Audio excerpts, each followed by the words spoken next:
Salve, salve, bom dia. A gente está aqui hoje no Movimento Cultural Hermelino Matarazzo, Ocupação Cultural Matheus Santos. Meu nome é Yasmin Ribeiro, sou produtora e articuladora cultural e artista do corpo. Salve, galera. Meu nome é Glaucia Alexandre, faço parte aqui do Movimento Cultural de Hermelino Matarazzo, sou produtora cultural e audiovisual. Salve, salve, galera, bom dia.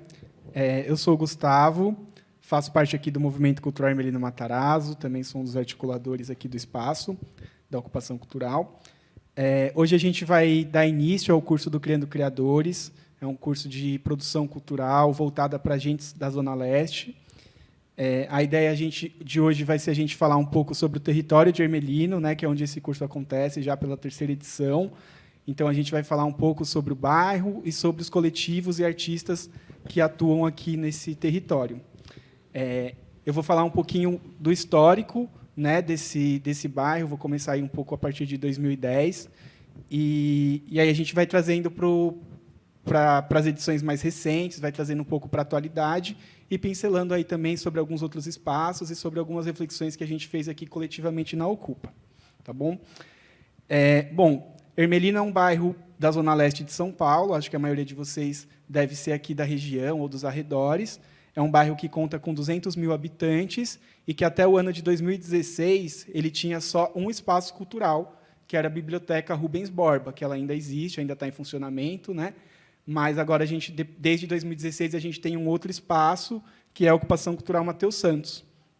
Então, eu vou fazer esse resgate, essa contextualização um pouco de como que a ocupação surgiu, e aí eu vou começar falando um pouco sobre como que era esse território lá em 2009, 2010, e quais eram os coletivos que atuavam no bairro naquela época. Basicamente, a gente tinha aí uma média de 10, 12 coletivos atuando. Entre eles, a gente tinha o coletivo Periferia Invisível, que é um coletivo do qual eu faço parte, até hoje, desde aquela época e até hoje eu ainda faço parte. É um coletivo que, naquela época, fazia oficinas de teatro, oficinas de dança, oficinas de circo, espetáculos, trabalhava também com audiovisual, fazendo um programa para o YouTube chamado Certo Olhar, e também trabalhava com produção musical. Hoje ele é muito focado em produção musical, né? Basicamente, a gente tem um estúdio, que é o Sigo Som, mas desde aquela época a gente já atuava nessas diversas linguagens. A gente também tinha, em 2010, o coletivo Os Mesquiteiros, que era um coletivo que atuava dentro da Escola Jornalista Francisco Mesquita, ali na Vila Cisper também, perto ali da Praça 11. A gente tinha o Muros que Gritam, que é um coletivo de audiovisual, com vários grafiteiros, vários artistas, que pintavam não só em Hermelino, mas em vários lugares da Zona Leste, mas que tinham uma atuação muito forte em Hermelino. A gente também tinha o Caminhada das Quebradas, que era um coletivo que fazia, e ainda faz até hoje, ainda está em atividade, percursos pelas quebradas, né, a pé. A ideia é a gente conhecer a quebrada a partir de uma outra perspectiva, né, fazendo essas conexões andando. A gente também tinha outros coletivos, como o Grupo do Balaio, que trabalhava na linguagem do circo, e alguns outros que orbitavam, que atuavam em Hermelino, mas também atuavam em outros lugares, como Marginalharia, o Tenda Literária, ali na Santa Inês, que sempre foi um berço muito forte de coletivos, já estava em atividade o Mundo em Foco, que também é um coletivo de audiovisual, o próprio coletivo Zumbi Boys, também um coletivo de dança, o próprio Grupo Bataquerê, também um coletivo com atuação na Santa Inês. Então, a gente tinha vários coletivos, né, atuando no território, e, em um dado momento, esses coletivos começam a se pensar enquanto uma rede, né? Na verdade, isso nasce a partir desse entendimento de que várias das atividades que esses coletivos estavam fazendo, e às vezes em lugares diferentes, né, tipo na Vila Cisper, outros aqui em Hermelino, outros na Santa Inês, mas acabava sendo nos mesmos dias, porque na época, e até hoje, na verdade, ainda é uma realidade na produção periférica, é que a galera que trampa nos coletivos tem um outro emprego, um emprego formal, e muitas vezes essa produção acaba sendo realizada toda nos finais de semana. E aí, por conta disso, encavalavam muitos eventos. Então, era muito comum ter um evento, por exemplo, um Sarau dos Mesquiteiros, e, no mesmo dia, uma ação do Periferia Invisível, sendo que eles eram coletivos vizinhos. E aí, com o tempo, isso começou a meio que incomodar os coletivos, e a gente passou a se juntar para pensar uma agenda coletiva do bairro, né? Vamos montar um calendário unificado e até como forma de um coletivo fortalecer o outro enquanto público, né? Então, foi a partir disso que nasceu esse encontro de coletivos, e a gente começou a discutir, a pensar esse calendário, mas logo vieram à tona várias questões, várias precariedades, né, que são realidades dos diversos coletivos que atuam na periferia. E, no caso de Hermelino, como eu disse anteriormente, a principal carência que a gente tinha aqui era que a gente não tinha um espaço cultural adequado para a realização dessas atividades, né? Então, o Periferia Invisível, por exemplo, funcionava num salão que foi cedido pela Igreja de Santa Luzia, tá ligado? Por um bom tempo ele funcionou lá, então era um espaço bastante improvisado. Os mesquiteiros funcionavam dentro de uma escola, mas que também tinha suas várias questões, todas as burocracias das gestões, enfim. Vários outros coletivos funcionavam nas ruas mesmo, faziam ações nas ruas, nas praças. Por uma cota também teve o coletivo Mobilize, que também teve um espaço independente, mas era raro, assim, dentro desses coletivos, existirem sedes, espaços físicos, e, quando existiam, eram sempre coisas muito improvisadas, né? Então, nesse contexto, que esses coletivos começam a trocar essa ideia e entender a necessidade de um espaço cultural público e adequado para a realização de atividades culturais. Então, a partir disso, começam a ser realizadas várias ações no bairro, como manifestos na praça, reuniões com o poder público, né? Então, a gente sentou com várias pessoas, desde a prefeitura, a subprefeitura, para tentar trocar ideia. A gente fez um mapeamento do bairro também com os vários imóveis que poderiam abrigar um espaço cultural no território, né? Que poderiam ser uma casa de cultura ou um centro cultural. E, dentro desse mapeamento que a rede fez, a gente, inclusive, encontrou esse espaço que hoje é a Ocupação Cultural Matheus Santos, né? Ele já é fruto desse primeiro mapeamento. É um espaço público que pertencia à subprefeitura, que está localizado na região central do bairro, no cruzamento das duas avenidas principais. E aí, em 2014, quando a gente percebe que esses diálogos eles não estavam avançando, né, com o poder público, já aí com 3, 4 anos de acúmulo de experiências e de reuniões, a gente, então, enquanto rede, decide fazer uma primeira ocupação desse espaço, né? Então, a gente adentra esse espaço desse prédio, que era um prédio público ocioso, que estava sem nada acontecendo, abandonado há mais de 10 anos, e a gente começa a realizar algumas ações aqui dentro, faz uma exibição de filme, faz algumas atividades musicais, só que isso tem um curto período, né? Logo na sequência, a gente, por questões políticas, né, de pessoas que queriam se aproveitar dessa luta, enfim, para fazer palanque, por exemplo, durante eventos, a gente acaba não conseguindo ficar no espaço, e aí a gente sai, o movimento dá uma esfriada, né? A gente fica um pouco abatido com isso, mas, logo na sequência, em 2015, o Grupo do Balaio, que é um desses coletivos que acompanharam essa discussão, que também faziam parte de outras redes da cidade, eles fazem uma ação na Praça Benedito Ramos, que é uma praça muito emblemática aqui do nosso território também, onde acontece o 1º de maio, né, o palco principal de um mega evento que acontece aqui em Hermelino. E, a partir dessa ação deles, eles montaram toda uma estrutura circense gigante na praça, e, assim que eles terminaram, começou a chover muito forte, né? E aí não ia ter como ter público, não ia ter como a atividade acontecer. E aí eles decidem, então, que eles vão acampar na praça, né, esperar essa chuva passar, porque não ia dar para desmontar, mas já aproveita isso para fazer uma convocatória para diversos coletivos, todos eles que faziam parte dessa rede, colarem na praça, se juntar a essa ação e fazer uma ocupação cultural na praça em prol de um espaço cultural, em prol da Casa de Cultura de Hermelino Matarazzo. E, assim, nasceu essa a primeira experiência mais longa de ocupação, que foi a ocupação cultural na Praça Benedito, né, na Praça Benedito Ramos Rodrigues, e que teve uma característica fundamental, que foi fomentar a existência de novos coletivos. Então, se naquela época a gente estava aí falando de um território com uma média de 10 a 12 coletivos, a partir da praça e dessa junção de fazeres e de saberes, esses coletivos começam a se multiplicar, né? E aí pessoas que muitas vezes nem atuavam em coletivos, que não tinham nenhuma experiência de atuação em coletivos, veem as atividades acontecendo na praça, como, por exemplo, o Cine Pipoca, que era uma das ações mais contínuas que a gente fazia na praça, que era a exibição de filmes, seguidas por um debate. Então, a gente montava um telão na praça, e a galera ficava muito curiosa, passava, perguntava o que estava acontecendo.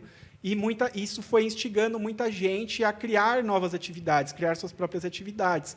E aí, na praça, nasce o Sarau Hermelino Ocupa, nasce a Batalha Ocupa, nasce o Cine Pipoca, nasce várias outras atividades, vários outros coletivos também que se somam, como o coletivo Li Ali, que era um coletivo que trabalhava com a literatura e também com brincadeiras.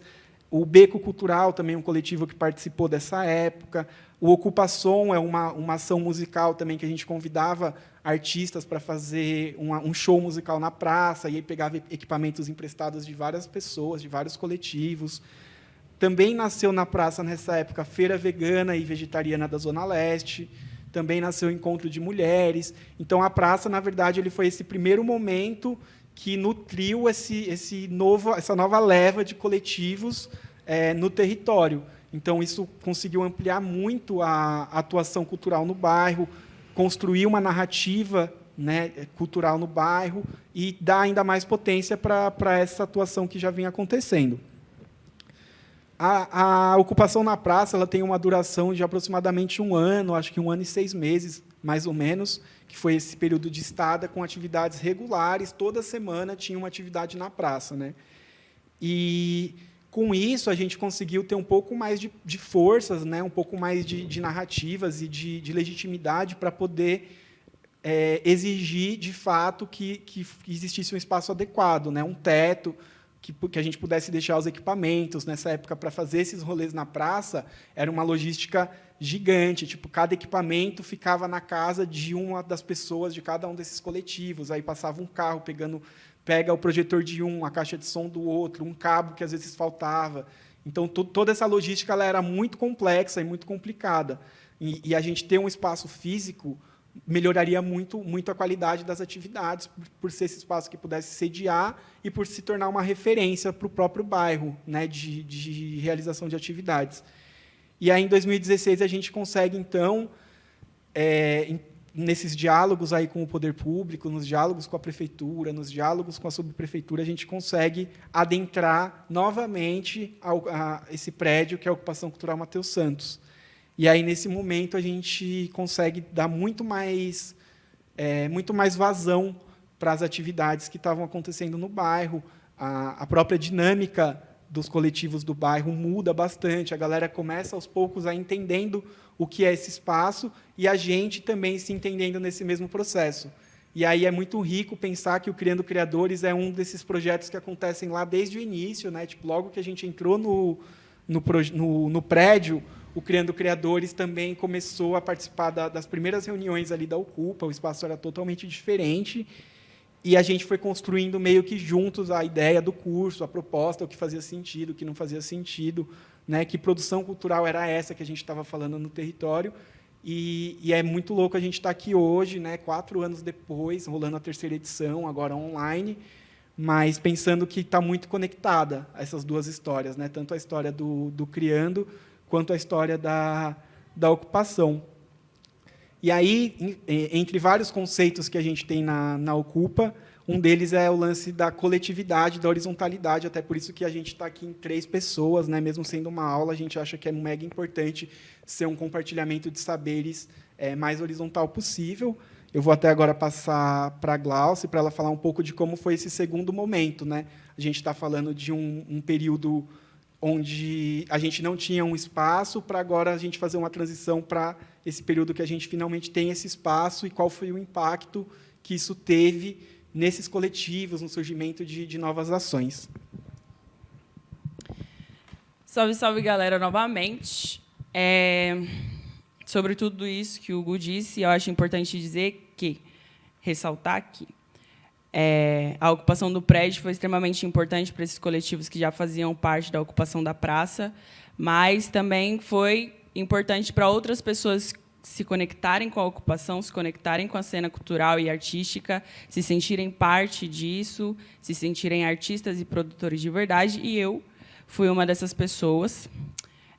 A partir da ocupação, eu consegui entender vários processos, enfim, sejam eles artísticos ou enquanto produção, consegui me entender enquanto produtora. Então, minha conexão com o prédio, né, com a ocupação, veio a partir do coletivo Mesquiteiros, que estava lá no início do movimento. A gente veio para cá, se eu não me engano, em 2017. E aí a gente, enfim, dá continuidade às nossas atividades aqui no prédio. E aí a minha maior conexão com a Ocupa foi os slams e saraus que aconteciam aqui. Na época acontecia o sarau dos Mesquiteiros, mas também acontecia o sarau Hermelino Ocupa e também acontecia o Slam Fluxo, que foi um dos coletivos que, enfim, me abraçou, né? Me acolheu. A partir, né, da literatura, eu criei um outro coletivo, que é o Sarau da Tripa, que é um coletivo que atua ali na Quebrada da Santinês. É muito importante para mim. E acho que agrega muito a Quebrada, enfim, acho, não tenho certeza. Mas a Ocupa também fez parte dessa fomentação desse coletivo. A gente começou sem nenhum edital. A Ocupa sempre estava dando esse auxílio, empréstimo de material e todas essas outras coisas. A partir da literatura, a partir do Slam Fluxo e de Sarau da Tripa, eu crio um outro coletivo, entendo agora o que significa um coletivo de verdade, que isso não é tão complexo quanto parece, que é muito mais orgânico do que, né, do que mostra ser. E aí eu comecei a estudar cinema no CRIAR, Instituto de TV, Cinemas e Novas Mídias, e fundo o coletivo Ralé, que é um coletivo de audiovisual, que aí é sobre a produção audiovisual mesmo, um pouco mais focada nisso, mas também ainda sobre cultural. Enfim, acho que são diferentes, mas se conectam. E também faço parte do Labuta das Chanas, então já são 4 coletivos aí para conta. Eu estou falando desses porque eu faço parte deles, mas a Ocupa teve vários outros coletivos junto esse ano, enfim, desde que se tornou esse prédio, né, essa sede aqui, o movimento, e não só a ocupação da praça, agora que tem esse lugar para deixar coisas e, enfim, as pessoas se sentem mais seguras em deixar as coisas aqui. A gente conseguiu vários outros coletivos. Antigamente, a gente tinha 60, acho que, enfim, a gente vai passar as mandalas depois. A gente tinha 65, depois 70, e agora, na mais recente, a gente tem 75 coletivos com a gente. Então, assim, acho que a Yasmin vai falar um pouco mais sobre isso depois, mas em comparação à praça, nem tem, porque na praça eram 10 coletivos, né? Então, é uma mudança gigante, absurda. Então, tem um impacto foda essa sede, né, esse prédio, dentro de Hermelino Matarazzo, dentro da Zona Leste. Tem algumas outras ocupas, tem a Ocupação Coragem, enfim. Tem vários outros coletivos que fazem parte da construção do prédio, que também emprestam várias fitas para a gente. Recentemente, a gente gravou um filme, né, Em Pausa, e aí a gente usou alguns equipamentos da Ocupa Coragem, do Pablo Paternostro também, que faz parte de alguns outros coletivos. Então, assim, extremamente importante e significativo o prédio em Hermelino Matarazzo, para fomentar esses coletivos, seja financeiramente, escorrendo recurso, ou seja, com material, tá ligado? Então, a gente emprestou vários materiais nossos para o coletivo Bataquerê, que é um coletivo que atua na Santinês também. A gente, né, tem o privilégio de ter essa sede, então a gente tem várias salas, então a gente também empresta salas. Enfim, acontece o ensaio, acontece a percussão, vivenciando tambores, acontece a capoeira na Goiê com o Éder. Acontece várias atividades, twerk na Quebrada, o yoga, aula de literatura aos sábados. Enfim, acontecem muitas atividades por conta desse espaço que hoje está localizado aqui em Hermelinos. É isso, galera. E aí a gente consegue, já pegando o gancho da fala da Gal, né, muitos coletivos, esse espaço ele foi um desejo coletivo que acabou fazendo nascer aí tantos outros coletivos, e por mais que pareça que a gente acaba sendo só na vertente do sarau, da poesia falada, né, dos slams, ou até mesmo do grafite. A gente teve coletivos aí no início, como o MQG, que é um coletivo de grafite, que também fomentou pra caramba aí o início da nossa imagem enquanto prédio, né? E além do coletivo de grafite, a gente tem a Batalha Ocupa, que também foi um coletivo que foi findando aí os seus caminhos, mas que também foi grande fomentador dos encontros aqui e de formação de público para esse espaço. Além dos coletivos que a Glaucia falou aqui, a gente tem também o Prateleira de Quadrinhos, que atualmente é um dos nossos suportes aí de braços também para trabalhar com o HQ, né, com as histórias em quadrinhos. Se achegou também, nesse período, a ZAD, que também era um coletivo que não tinha nome, né, não tinha um corpo, mas aí, com as aulas de defesa pessoal para as mulheres e público LGBTQI+, foram fomentando e criando corpo e criando nome, né? Então, a gente tem até uma lista assim, de coletivos que foram passando por aqui, que foram deixando um pouquinho de si, como o Núcleo IE, que ensaiou aqui durante um tempo e conseguiu uma sede em um outro espaço, né, no território deles, que é o Itaim Paulista. A gente teve passagens do próprio coletivo Zumbi Boys, que já estava no território há bastante tempo, né, na Santinês, mas que também começou a fomentar programações aqui dentro do espaço. A gente tem coletivos de cozinha, cozinha periférica, né, de alimentação não violenta. Então, a gente tem o Miscelânea, temos o Panelarte, que a gente pode citar aqui, que estão sempre no apoio nos nossos camarins. Então, a gente também tem essa busca de fomentar os coletivos regionais, entendendo que, mesmo que a gente não seja vegetariano ou vegano, a gente vai fomentar essa parceria aí e investir nos nossos próprios parceiros. E, pensando nisso, eu estou até aqui com um brinco do Dalame Studio. Então, nós mesmos fomentamos os nossos parceiros e parceiras, né? Nós vestimos as nossas próprias produções. Então, tem o Dalame Studio, tem o Abayomi Atelier, e mais uma pancada de gente aqui que, se eu fosse falar, por exemplo, nasceram coletivos, né? Como a Glaucia falou, a gente tem uma mandala, que depois a gente pode disponibilizar, que ela começa com 65 coletivos, né, nesse primeiro levantamento, que foi feito no primeiro Criando Criadores, lá em agosto de 2018. E aí, quando a gente olha para esses coletivos, né, para esses 65, a gente já conhece ali essa multiplicidade ali de linguagens e de diversidade que só a Quebrada tem mesmo, e como tem esse mergulho que se intercala dentro dessas linguagens e necessidades do território. E aí, desses 65, em setembro de 2019, a gente tem 70, e em março de 2019 a gente já tem 75. Então, visto até... a gente percebe que, durante a pandemia, alguns coletivos se afastaram desse mapeamento, né, segundo as necessidades de isolamento social, mas que muitos outros começaram dentro dessa pandemia, né? Que a gente nem tem essa noção por estarmos afastados, mas tantos projetos foram colocados na rua e que foram sementes aqui do próprio coletivo, né? Do fazer coletivo. O próprio Labuta das Chanas, a gente conquistou um vai, agora é o nosso primeiro vai, que foi escrito coletivamente dentro de oficinas que o próprio movimento disseminou aí do modo de escrever, modo de escrita. E aí a gente começa a falar aqui, depois a gente pode... Eu acho que o Doguinha colocou aí na tela para vocês verem a nossa mandala, né? Pode pôr de novo aí, ó. Tem muitos coletivos que eu não vou nem me alongar, mas que depois a gente pode disponibilizar para conhecer, para mergulhar mesmo, né, nessas produções, né, que são inúmeras.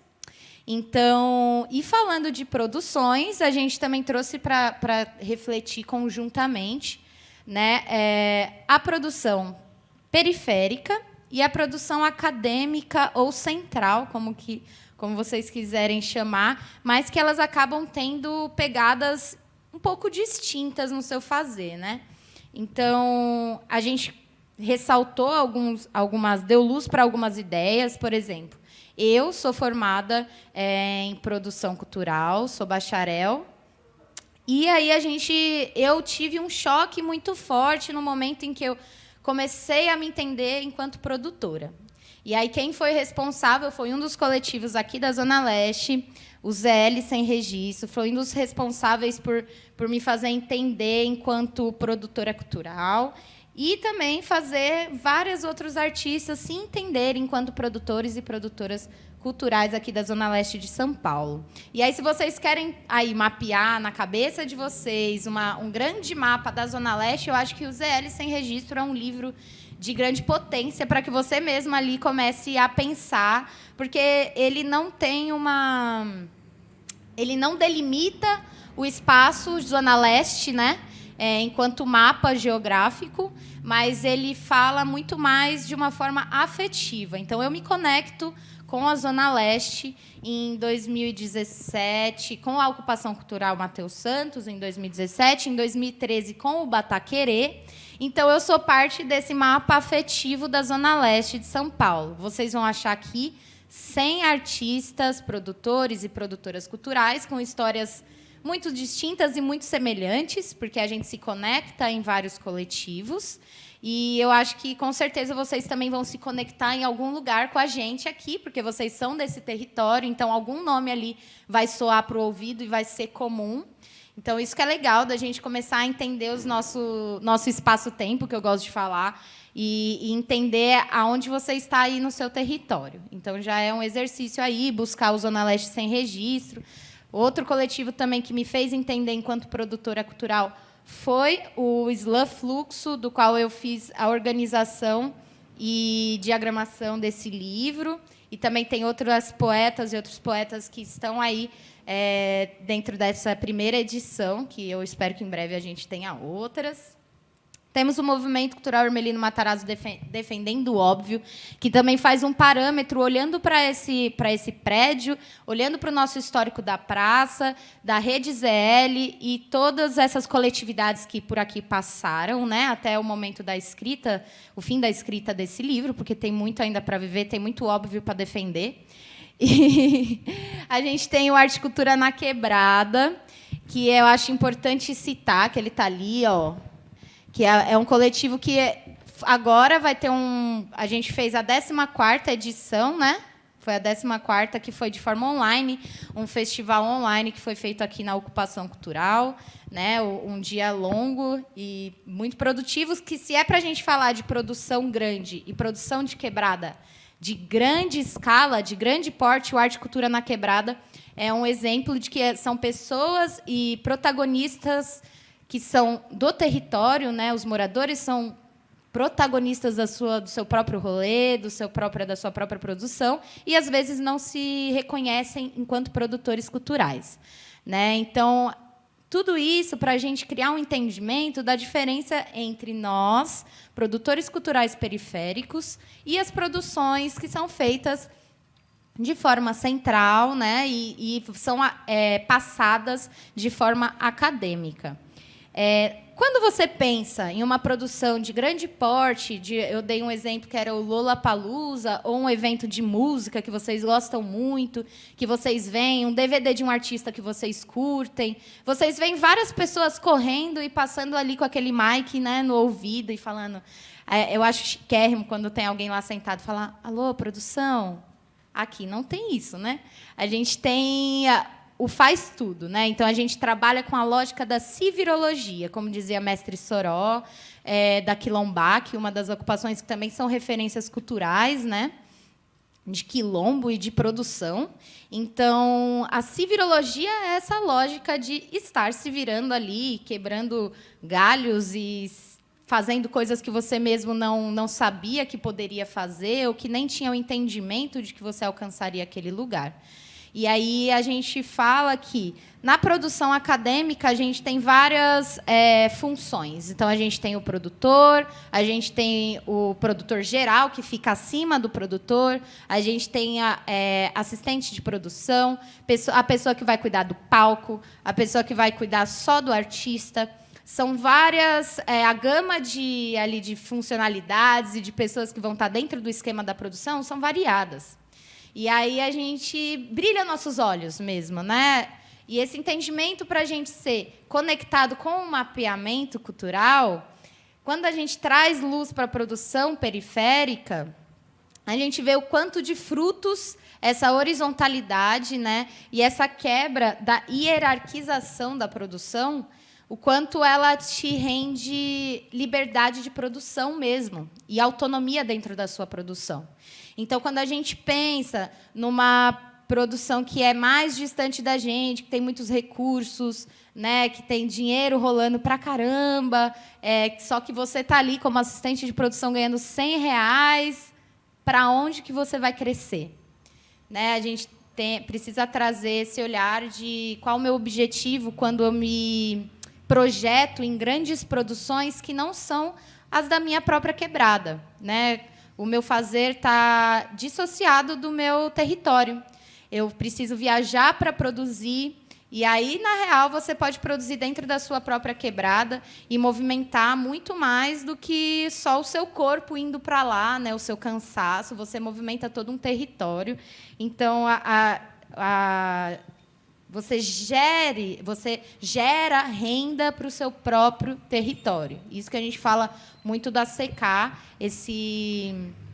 que é toda, eu acho que são mais de 6.000 pessoas nesse evento, né, de um dia, de grafite, enfim, a venda de salgado, aquela tiazinha vai colocar a barraca para fora e vai sem complicação conseguir vender e ganhar seu troco ali, gerar aquela renda. Então, a produção cultural periférica ela está muito além do individualismo, né? Eu acredito, enquanto produtora, que essa produção ela é para que ela gere frutos. Então, a grande diferença que a gente pontuou até coletivamente dessa produção mais acadêmica e central e da produção periférica é que na produção acadêmica existe uma concorrência, né? Se você quer evoluir dentro da sua funcionalidade, você vai precisar necessariamente tomar o espaço ali de outra pessoa, que às vezes não rendeu tanto naquele dia, e aí você passa a ser o produtor geral, e aquela pessoa sai daquele quadro de funcionalidade. E dentro da produção periférica, a gente trabalha com a lógica de criar aliados e criar uma rede. Então, entendendo que quando a gente cria esse lugar que a gente desenhou aí nessa mandala, se a gente deita essa mandala, todo mundo sobe junto, né? Então, o centro é aqui o Movimento Cultural Hermelino Matarazzo, mas o trabalho em rede ele é muito maior. Então, a gente aí vai captando pessoas e vai criando novos coletivos, né? Então, não tem problema nenhum você ir lá para o centro, estudar uma coisa que você almeja aprender, né? Eu vou aprender um orçamento, uma tabela orçamentária, eu quero me aprofundar, eu quero ser um pensador, uma pensadora de produção cultural. Mas se eu quero ser um pensador, uma pensadora de produção cultural periférica, eu preciso estar na periferia. E se você já é do território, não precisa ir lá e buscar uma caixa da qual a gente não cabe. Então, isso é muito importante da gente refletir, né, das nossas produções, que elas precisam começar daqui, e aí talvez atravessar o lado de lá, mas, de certa forma, movimentar esse espaço e hackear, né, informações do lá, porque já são usadas muito contra a gente, né? E, às vezes, são informações que são nossas, né? São sistemas que foram criados na precariedade que a gente trabalha. Então, tem até uma usurpa, né, os nossos sistemas de produção e são estudados dentro da academia. Então, tudo aquilo lá que você acaba vendo o seu professor falando, os teóricos, a gente já sabe aqui na prática há muito tempo, né? Então, eu precisava de uma afirmação acadêmica, pegar um diploma na mão para me entender produtora cultural, sendo que eu já era há muito tempo, né? Eu já estava trabalhando na precariedade, ali com aquela falta de recurso monetário mesmo, né? Então, passei por coletivos como o Saraurutu, que ainda está lá. E aí a gente vai se entendendo que há muito tempo a gente já estava com as ferramentas na mão e já estava executando junto com essas ferramentas, né? Então, o melhor estudo da produção cultural que eu vejo você quer ser um produtor, quer ser uma produtora, entenda o seu território, entenda os coletivos que estão ali, a história de nascimento e chegança desses coletivos, né? quais foram os impulsos desses coletivos, porque a gente se espelha nas produções muito do fora. E o espelho, ele precisa ser do dentro, né? Ele precisa ser... O parâmetro ele precisa ser curto, não dá para eu me jogar ali a produção naquele parâmetro muito alto, né? Então, nas produções, vocês vão se deparar com necessidade de alvará, de usos de espaço, 1000 questões que, às vezes, quando você vai fazer um grande show central, de fato, você esbarra nessas burocracias. Agora, dentro da produção periférica, quando a gente trabalha em rede, a rede acaba te dando uma certa liberdade dentro do seu trabalho, enquanto produtor, né? Então, você conhece aquele território, o interesse em fazer o evento é da comunidade. Então, aí você já acaba caindo várias burocracias, porque ali o interesse é territorial, né? Muito além do que o individual, a chegada de um evento grande lá do centro que quer vir fazer coisas na quebrada. Então, é nós, por nós mesmos, produzindo e entendendo essa coletividade do fazer territorial mesmo, né? Sim, e entender, eu acho que não é tão necessário assim buscar no centro, né? Tipo, você estava falando essa fita da gente ter essa brisa de que está tudo no centro, sendo que aqui em Hermelino Matarazzo a gente tromba muito facilmente com um artista na rua, tá ligado? Tipo, tem o BK, que mora por aqui, tem a Ana Kelly, tem o Emerson Oliveira, tem, mano, Clamante, tem o Peu, tem, tipo assim, muita gente daqui. Então, assim, é importante olhar em volta, né, mano, para saber que a gente não precisa, de fato, ir para lá, que, na real, tá tudo aqui. Né? A gente não precisa ir lá buscar. Na real, se a gente for lá, a gente vai ser hackeada, a gente, enfim, pode cair para outros lugares. Mas é isso, assim, tá tudo aqui. A maior parte das coisas, tipo, são fáceis de encontrar, é só dar uma fuçada. A Ocupa é um canal super foda, porque capta muito isso, né? Capta essa diversidade, né? Então, quando a gente fala que tudo para que a gente opere está tudo em nós mesmos, né? Essas ferramentas elas já estão em nós. Eu acho que esse é o melhor, a melhor reflexão, assim, o seu entendimento de coletivo e coletividade é o olhar para o outro, como a Glaucia falou, é olhar para o outro lado da rua e saber que aquele artista ele é acessível e está ali do seu lado, né? As produções elas periféricas, eu acredito que elas se dão dessa forma. Quando você enxerga no outro e na outra coletividade essa potencialidade de crescimento conjunto, né? Então, eu acho que é por esse viés, assim, a produção periférica, principalmente. Sim, é bem louco, mano, trazer essas visões, né, sobre o que é essa produção na periferia, o que é essa produção no centro. E aí a Yas trouxe uma coisa muito foda, que é na quebrada, todas essas tecnologias de produção cultural, né, que seja a civirologia, seja a questão de trabalho em rede, etc., são tecnologias que nascem na precariedade. Né? E, por conta de elas nascerem na precariedade, muitas vezes a gente acaba tendo essa produção central, aquilo que a faculdade ensina, ou que as grandes produtoras, a forma que elas trabalham, a gente acaba tendo isso como referência. Né?